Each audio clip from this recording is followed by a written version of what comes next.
चौथ व्रत की कहानी सुनाऊंगी। तो देखिए, सकट चौथ व्रत में कहानी सुनना बहुत जरूरी होता है। आप चाहें तो जिस जगह पर भी आप कहानी सुन रहे हैं या पूजा कर रहे हैं, वहाँ पर आप चौकी लगा लीजिएगा। चौकी ना लगाना चाहे तो आप एक थाली ले लीजिए। थाली में स्वास्तिक बना के वहाँ पर हम गणेश जी को विराजमान कर देंगे। गणेश जी को तिलक करेंगे। जो कथा सुन रहे हैं सभी को हम तिलक कर देंगे। फिर हमें अपने सीधे हाथ में थोड़े तिल लेने हैं। तिल लेकर सकट चौथ व्रत की कहानी सुनी जाती है। तो यहाँ पर मैंने हाथों में तिल ले लिए हैं। अब मैं आपको सकट चौथ व्रत की कहानी सुना। बहुत समय पहले की बात है। एक बार एक गाँव में एक बुढ़िया रहती थी। बुढ़िया का एक बेटा था। बुढ़िया बहुत ज्यादा गरीब थी। बुढ़िया का बेटा गांव वालों के पशु जंगल में चरा के लाता था और पशुओं को चराने के बदले जो भी पैसे मिलते उसी से माँ बेटे दोनों का गुजारा होता था। इस तरह से दिन बीत रहे थे। एक दिन बुढ़िया का बेटा पशु चराने के लिए जैसे ही घर से निकला, उसकी चाची ताइयों ने उसे कहा कि बेटा, तुम तो पशु चराने चले जाते हो, इतनी मेहनत करते हो और तुम्हारी माँ तो गट्टे कर कर के खाती है, यानी पकवान बना बना के खाती है। उस बुढ़िया के बेटे ने कहा, ऐसा तो हो ही नहीं सकता, मेरी माँ ऐसा कर ही नहीं सकती। उसकी चाची ताई बोली, अगर तुम्हें यकीन नहीं है तो आज अपने घर थोड़ा जल्दी चले जाना, अपनी आंखों से ही देख लेना। बुढ़िया के बेटे ने सोचा, चलो ठीक है, आज जाके देख लेता हूँ। बुढ़िया का बेटा रोजाना से थोड़ा पहले घर आ गया। उस दिन सकट चौथ का व्रत था। बुढ़िया ने सकट चौथ का व्रत किया था। बुढ़िया तिल चटका के, तिल भून के तिलकुट बना रही थी। जब बुढ़िया का बेटा आया, उसने अपनी माँ को तिलकुट बनाते हुए देखा तो उसे यकीन हो गया कि मेरी चाची ताई तो ठीक कह रही थी। मैं तो यहाँ जंगल में चला जाता हूँ पशु चराने और मेरी माँ तो पकवान बना बना के खाती है। बुढ़िया के बेटे ने तुरंत अपनी माँ से कहा, माँ मैं तो घर छोड़ के जाऊंगा। बुढ़िया ने कहा, बेटा क्या बात हो गई? तो उसका बेटा बोला, माँ मैं तो चला जाता हूँ जंगल में पशु चराने और तुम तो पीछे से गट्टे कर करके यानी पकवान बना बना के खाती हो। मुझे खिलाना तो दूर, मुझे बताती भी नहीं हो।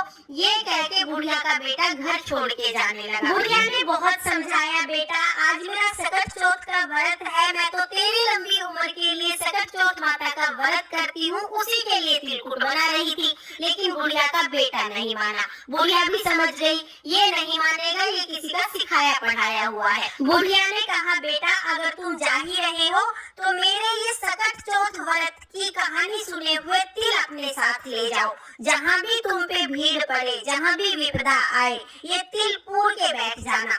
अगर मैं तुम्हारे नाम के व्रत करती होंगी तो सकट चौथ माता की कृपा से तुम्हें कुछ नहीं होगा। बुढ़िया का बेटा वो तिल अपने हाथ में लेके चल दिया। चलते चलते एक घने जंगल में पहुंच गया। जैसे ही बुढ़िया का बेटा जंगल के बीच में पहुंचा तो वहां पर सामने शेर खड़ा हुआ दिखाई दिया। शेर को देखते ही बुढ़िया का बेटा थर थर कांपने लगा। अब उसने सोचा कि आज मेरा मरना तय है, ये शेर तो मुझे खा के मारेगा, अब मैं तो बच नहीं सकता। डर के मारे उसे अपनी माँ याद आई, क्योंकि इंसान को डर में सबसे पहले माँ याद आती है। माँ याद आते ही बुढ़िया के बेटे ने माँ के दिए हुए तिल अपने चारों तरफ पूर लिए और बैठ गया। हे सकट चौथ माता, अगर मेरी माँ मेरे नाम के व्रत करती होगी तो ये शेर गाय बन जाएगा और नहीं तो मेरा मरना आज तय है। अब बुढ़िया तो अपने बेटे के नाम के व्रत करती थी। सकट चौथ माता की कृपा से शेर गाय बन गया और पूंछ हिलाते हुए वहाँ से चला गया। बुढ़िया के बेटे ने कहा, भाई आज तो बहुत बचे।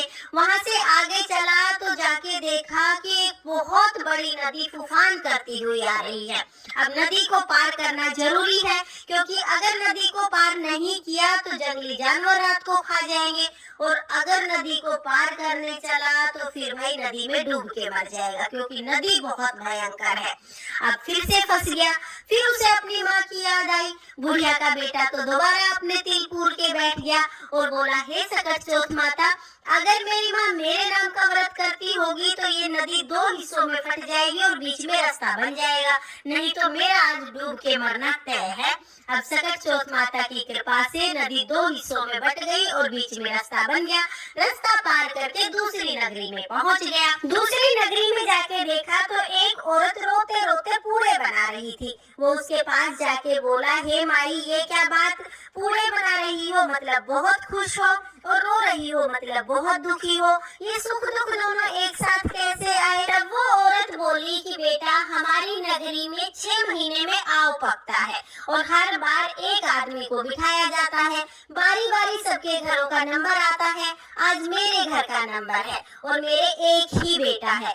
आज मेरा बेटा आव में तप जाएगा और फिर मैं उसे कभी नहीं देख पाऊंगी। मेरा बेटा खत्म हो जाएगा, इसलिए मैं बहुत दुखी हूँ और आखिरी बार अपने बेटे को कुछ बना के खिलाना है तो पकवान बना रही हूँ, पूड़े बना रही हूँ। बुढ़िया का बेटा बोला, माई अगर तुम मुझे पेट भर के ये पूड़े खिला दो तो मैं तुम्हारे बेटे के बदले जाके आव में बैठ जाऊंगा। रोते रोते औरत बोली, बेटा पूड़े तो चाहे तू सारे खा ले, पर यूं कौन किसकी आई में जाता है? बुढ़िया का बेटा बोला, माई मैं चला जाऊंगा। भरपेट पूड़े खा लिए, अब नींद आने लगी। सोते टाइम बुढ़िया का बेटा बोला, माई जब राजा के सैनिक बुलाने आए तो मुझे जगा दियो। बोली ठीक है बेटा। अब बुढ़िया का बेटा तो सो गया। जैसे ही सैनिक जगाने आए तो वो औरत कभी कुंडी खटखटाए, कभी दरवाजा खटखटाए, बिराने पूत को कैसे जगाए। अब आवाज सुन के बुढ़िया का बेटा जग गया। बोला, माई आ गए? बोली हाँ बेटा आ गए। बुढ़िया का बेटा उठ के सैनिकों के पीछे पीछे चल दिया और जाके आव में बैठ गया। आव में बैठा, जैसे ही तपत लगी झट से माँ की याद आई।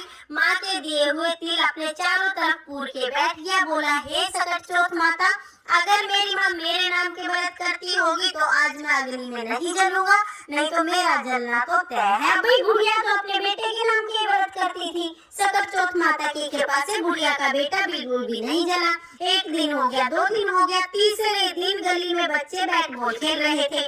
एक बच्चे की बॉल जाके आव से टकराई तो टन से आवाज आई। ये आवाज सुन के गली में सब लोग इकट्ठे हो गए।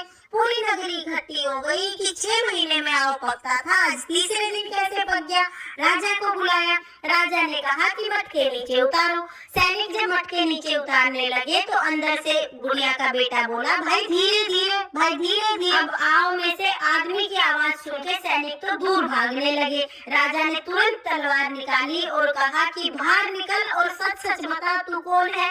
भूत है, पिशाच है, कौन है? तब बुढ़िया का बेटा बाहर निकला और बोला, ना भूत हूँ ना पिशाच हूँ, मैं तो एक बुढ़िया का बेटा हूँ।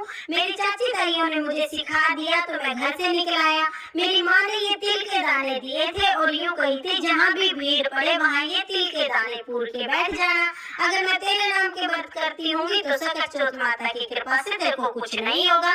मैं तो अपनी माँ के दिए हुए तिल के दाने पूर के बैठा था, इसलिए मैं तो जिंदा बच गया। बुढ़िया के बेटे की ये बात सुन के रानी ने राजा से कहा कि मैं तो अपनी बेटी की शादी इसी से करूंगी, इसको तो अग्नि भी नहीं जला सकती, ऐसा दामाद हमें कहाँ मिलेगा। राजा की भी बात समझ आ गई। राजा ने अपनी बेटी की शादी बुढ़िया के बेटे से कर दी। दोनों महल में रहने लगे। एक दिन राजा की बेटी महल की छत पे टहल रही थी, तभी बुढ़िया का बेटा भी वहाँ आ गया और बोला कि देखो, हमारे देश की तरफ तो काली बदली छाई है, लगता है बहुत तेज बारिश होगी। राजा की बेटी बोली, आपके भी देश है? तब वो बोला, मेरे देश भी है, घर भी है, माँ भी है, सब कुछ है। तो राजा की बेटी बोली, फिर हम यहाँ क्यों पड़े हैं, चलो अपने घर चलेंगे। बुढ़िया का बेटा बोला, अपने पिताजी से कह दो विदा कर दे। अब राजा की बेटी भागी भागी अपने पिताजी के पास गई और जाके बोली, पिताजी पिताजी, आपके दामाद अपने घर जाना चाहते हैं। राजा बोला, बेटा ये तो बहुत अच्छी बात है, दूर जमाई लाख जमाई, घर जमाई खाक जमाई, तुम अपने घर जाओ, फलो फूलो, हम तो यही चाहते हैं। राजा ने खूब सारा धन दौलत दे के अपनी बेटी और दामाद को विदा कर दिया। बुढ़िया का बेटा जब गांव के पास आया तो एक दूत को भेज दिया कि मेरी माँ को बता दे तेरा बेटा आया है। जब वो उनके घर गया तो देखा कि बुढ़िया तो रो रो के अंधी हो गई है। जाके उस सैनिक ने बुढ़िया से कहा कि माँ जी, आपका बेटा बहू आए हैं। बुढ़िया बोली, बेटा बोली ठोली तो मेरी दौरानी जिठानी बहुत मारे, तू भी क्यों बोली मारे? कहाँ मेरा बेटा होगा, पता न किस जंगल में है, कहाँ किस हाल में पड़ा है, मेरा बेटा कहाँ से आओगा?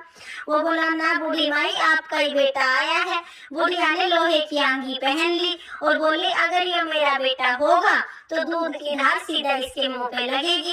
अब सकट चौथ माता की कृपा से दूध की धार सीधा बुढ़िया के बेटे के मुंह पे गिरी, सारी मूछ भी गई। सकट चौथ माता की कृपा से जैसे ही बुढ़िया ने अपने बेटे की आवाज सुनी, बुढ़िया को तो दिखाई देने लग गया।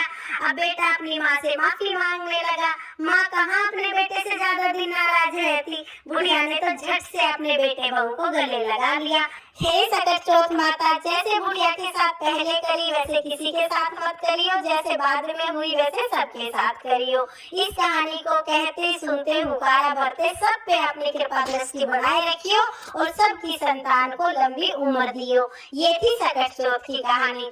इसके बाद हम एक विनायक जी की यानी गणेश जी की कहानी भी